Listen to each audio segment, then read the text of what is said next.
I think they're trying to get 25,000 names together, and I think that we have a clipboard that you can sign your name, your address, and maybe an email or something on that order. Also, Lauren Hall is someone who is gathering the names tonight so that we can keep you on a list, so we can send out notices of future events that you may be. Oh, that's also on the table. So, but every time we are moved with Gail's testimonial. Now, we are going to hear concerning the Bannister Federal Complex Justice Group, St. Louis Toxins, Oak Ridge lawsuit. And I want to say is that we are going to pass the hat. And it cost us $175 to rent this space for an evening, but we are splitting it with a group of persons that are going to Idaho in maybe 2-3 months or so for a nuclear conference. And so we're kind of sharing. So I don't mean to, burden you too much, but if you can, give us a little bit. So, thank you, Henry. Well, I like to listen to books on tape, and lately I've been listening to, I like to listen to classics, and I've been listening to Fahrenheit 451, and it's about a future dystopia where firemen start fires instead of putting them out, and they have hoses that pour out kerosene instead of water, and their mission is to burn books, and the people in the future are described as being empty. They have nothing. There's no thought, no creativity, no nothing.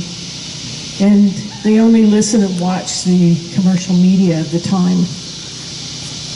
And they don't question how things are in their society. They don't think for themselves. And so this made me think about our time, where there's fake news, and it's just very critical, very crucial, I think, very important for us to have individual thought and investigative journalism and dissent.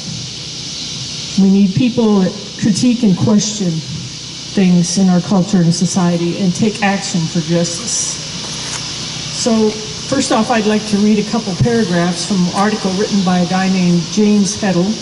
It was published July 26 in Counterpunch. And the article is about shutting down the Santa Onofre nuclear energy plant in Southern California. It's an area in Orange County, a lot of expensive retirement community, tourist community. And he starts out with a general description of the entire U.S. nuclear enterprise. And I think it expresses our situation very clearly, very eloquently. And the title of the article is "The Ethics and Politics of Nuclear Waste Are Being Tested in Southern California." So he says, for more than 70 years, basically my entire 77-year lifetime, nuclear waste has been building up at nuclear weapons and energy production and waste storage facilities across the U.S. and around the world. The most basic tenet of the nuclear religious cult's belief system over that entire time has been a cheery, don't worry, be happy, methods and places for isolating these man-made materials toxic to all life forms will soon be found to isolate them from the environment and all future generations for longer than human civilization has yet existed. Or better yet, we will find a way to transform them into benign and productive forms to benefit our own and all future generations. Despite decades of research by the best minds of the species and billions of dollars of public and private wealth invested, that has not happened. Nor does it seem likely to anytime soon, despite continuing assurances from the pro-nuclear true believers. Meanwhile, the total global inventory of this deadly stuff continues to grow. Now, although a new nuclear weapons race seems to be in motion, thanks to U.S. initiative, there are signs that the international nuclear energy industry is tanking. So that bit of his article I think is very snarky, but he is telling the truth. Containing and storing the contamination is a huge problem.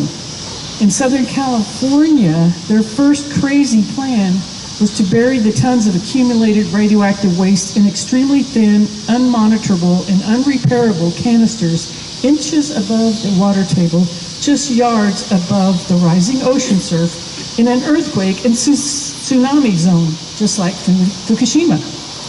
And as many of you know, people are sick and dying all over the U.S. and the world due to the nuclear production system.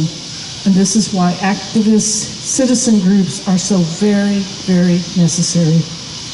So I want to introduce a new group in Kansas City, and I think they started out saying it was going to be Bannister Federal Justice. But then I think we've changed it to Coalition Against Contamination. And it started forming this summer to link Kansas City and St. Louis efforts to deal with contamination created from the Cold War. There's a few members here tonight. Maurice Copeland, who worked at the Kansas City plant for 32 years. Jamie was here. Jamie Jackson. Let's see her right now. Where are you at, Jamie? And Anna Bettinger. Oh, they had to go? Okay. Anyway, as many of you know, I'll repeat some of this. Some of you may already know this stuff, but Kansas City has produced so-called non-nuclear parts for nuclear weapons since 1949. In 2013 to 2014, they moved to the new plant across from the old Richards Gebaur Air Force Base in Grandview. There are plans to demolish the old plant at the Bannister Federal Complex on Troost and Bannister Road. This month, the Missouri governor will possibly sign off on the plans for the federal government to transfer the title of most of that property at Bannister to a private company called Centerpoint. And Centerpoint plans to remove some of the contamination, they can never clean it all up, and build new businesses on the site. Meanwhile, at about this same period of time here, a whistleblower from the federal program that is supposed to compensate sick workers from nuclear weapons plants like the Bannister Federal Complex, this whistleblower has spoken out. And he said that the program knowingly and willfully cheated the workers from getting medical care and compensation for years. So as a result, Kansas City citizen activists called for an investigation starting in about 2008, 2010. The number of toxins revealed at the Bannister plant increased from just a few hundred to now they admit over 2,000, maybe 2,200 toxins were there. And so we need to keep pushing for the truth. So the Coalition Against Contamination will be showing a film called The Safe Side of the Fence at the Tivoli on Saturday, September 16th at noon. And this is about the radioactive contamination in St. Louis, which is left over from making the bombs that fell on Hiroshima and Nagasaki. PeaceWorks sponsored a new documentary July 20th, The Atomic Homefront, which is also about the same issue. And a mother in that film, Kristen Nolte, spoke afterwards. Her son Jonas died at age 16 from glioblastoma. She believes this was resulting from the radioactive contamination in St. Louis that has never been properly cleaned up or contained. And she said to me, when we drop the bombs on Hiroshima and Nagasaki, we drop them on ourselves. One part of this rad waste in St. Louis is a few hundred feet from a regular trash dump that has been burning underground for about the past 6 years. So many people in St. Louis there had no idea about this until the school sent them home letters warning them about it. And this has caused the formation of at least 2 citizens activist groups, Just Moms St. Louis and Coldwater Creek. So I'm going to wrap this up by saying I'm on the board of the Alliance for Nuclear Accountability. It's a network of 30 U.S. grassroots organizations that advocate for those affected by their local radioactive and toxic waste. ANA first came to Kansas City about the year 2006 and warned us about the new plant that they were thinking of building here. And they helped us join a lawsuit against it, and we delayed the start of the plant for about a year. Currently, that was the first nuclear weapons plant that had been constructed in 32 years in the U.S. They're going to try, the federal government is going to try to make a new nuclear bomb plant in Oak Ridge, Tennessee. And so, once again, ANA has mounted a lawsuit against this. ANA lobbies Congress in D.C. every spring, and we have a fall meeting at one of the nuclear production or storage sites around the country. This October 11th to the 14th, we'll meet in Idaho and tour the Idaho National Laboratory. It's one of the 3 most massive nuclear waste storage sites in the U.S. 2 other Kansas City activists will be going with me, and we'd like to ask for your support to attend the meeting and represent Kansas City. So we'll be passing the hat, and I thank you very much. If you have any questions or want to go to Idaho with me, let me know.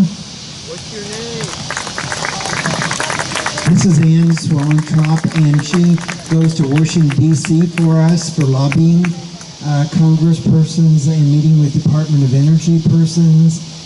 Several of us have been to New York City with Ann, and a lot of people around the country know who she is in the good work that we do here in Kansas City. Now, to get audience